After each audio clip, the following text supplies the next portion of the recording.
In 1951, deep in the Austrian Alps, a passenger train entered a mountain tunnel and vanished forever. Not a smudge of smoke, not a splinter of wood emerged. 32 people disappeared on a route everyone traveled. This is the story of the tunnel ghost train, the train that never came out. The Austrian highlands in 1951 were still scarred by war and reconstruction. The old railways wound through deep valleys, steep slopes, and tunnels bored through the rock of the Alps. One of the most scenic, yet dangerous routes was between Salzburg and Innsbruck, where a series of tunnels passed through the Dachstein Range. On October 12, 1951, a standard local passenger train, Train 713, departed Salzburg in late afternoon. It carried 25 passengers and 7 railway staff. Many were returning home after visiting family in Vienna. A few were tourists enjoying seasonal foliage. The train was a steam locomotive pulling 3 wooden passenger cars. The weather was crisp, the air turning cold, and the sky overcast.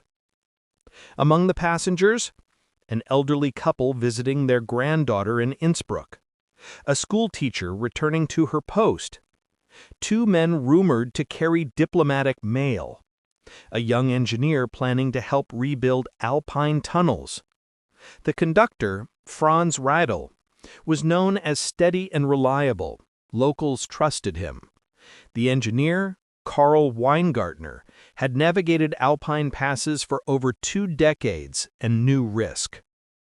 The most foreboding stretch was the Grosser Stein Tunnel, about 3.5 kilometers long, carved through jagged rock and perched above a sheer gorge. It was normal for the train to enter and emerge into blinding twilight, but on that night, it did not. At 1847, Train 713 approached the tunnel mouth. Some passengers peered forward, expecting the glow at the far end. The lamps on the front car glowed orange, casting long shadows into the tunnel's maw. The whistle echoed, then faded. At 1903, the last radio signal was sent by the conductor to the next station, Steinbrück. Entering Grosser Stein. All is well. Then, silence. No further transmissions, no whistles blown, no emergency call. The tunnel swallowed them. When the train failed to arrive in Innsbruck at 1945, railway control in Salzburg began attempts to contact the train. None succeeded. By midnight, crews with lanterns and small search parties had begun clearing debris and sweeping tracks along the valley access roads. Miners and railway employees drilled side tunnels to listen for cries or steam. Locals lit fires in the mountain passes to spot smoke. The snow line was imminent. Any rescue delay would be perilous. Railway engineers inspected the tunnel entrance and exit, both intact. The rock faces showed no signs of explosion or collapse. The rails past the tunnel's mouth were undisturbed. The signals and switches along the track were normal. There was no derailed car, no splintered wood, no scrap metal. On the second day, a shepherd on a ridge overlooking the northern face of the tunnel claimed to have seen a faint glowing light deep in the mountain, far beyond the portal. But when he telephoned it in, search parties found nothing. On the third day, snow began to fall across the high passes, hampering aerial reconnaissance and ground movement. After 1 week, officials declared Train 713 missing. The region's memory would haunt it forever. Investigators gathered hypotheses. Tunnel collapse or rockfall? Perhaps a hidden rock slide inside the tunnel destroyed the train. But that would likely leave retrievable fragments at the entrance. None were found. Fire and smoke asphyxiation. A coal-fired locomotive threw sparks, perhaps dry old timber or coal dust ignited, creating smoke and panic.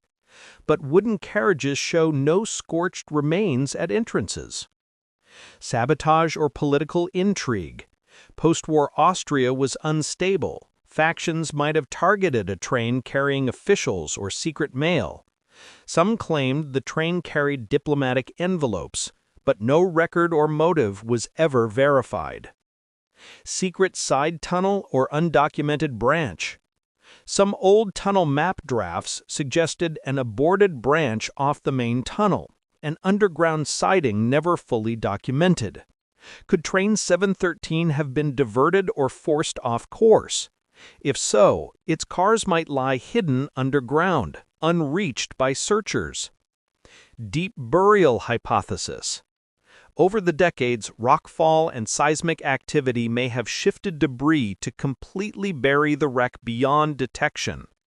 If embedded deep in the mountain's core, rescue is impossible without full-scale mining.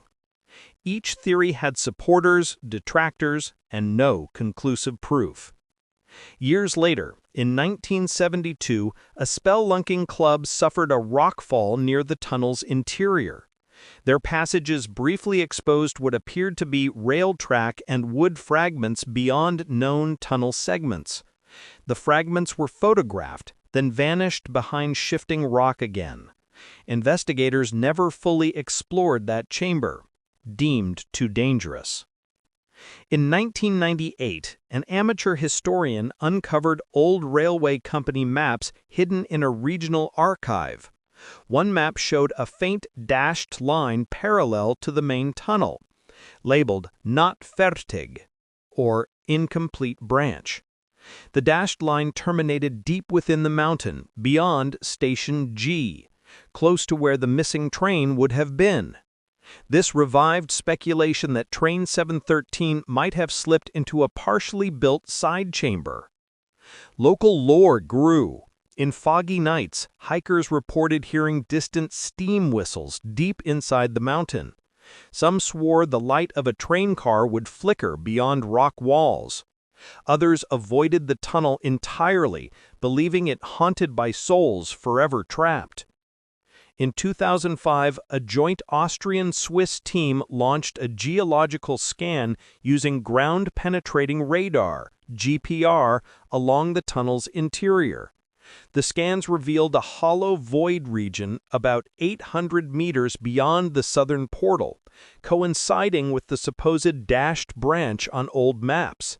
But the rock overhead was estimated at 100 meters thick, and no further access was possible. In 2011, micro-drilling was attempted.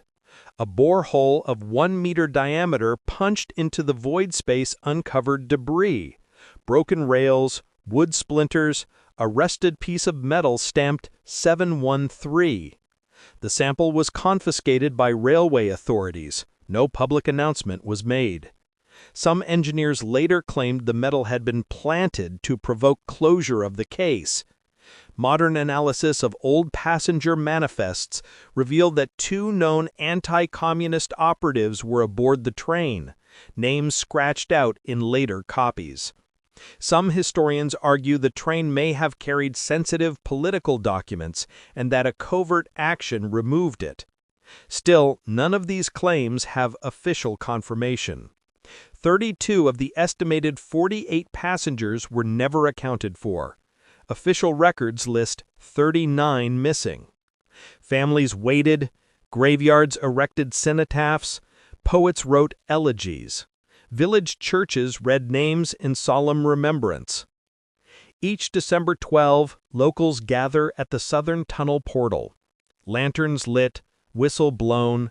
In silence, they remember Train 713, the passengers, the crew, the mystery unclosed. The tunnel ghost train of Austria is not just a story of steel and stone. It is a study in loss, in unanswered questions, in how nature and history conspire to bury truth.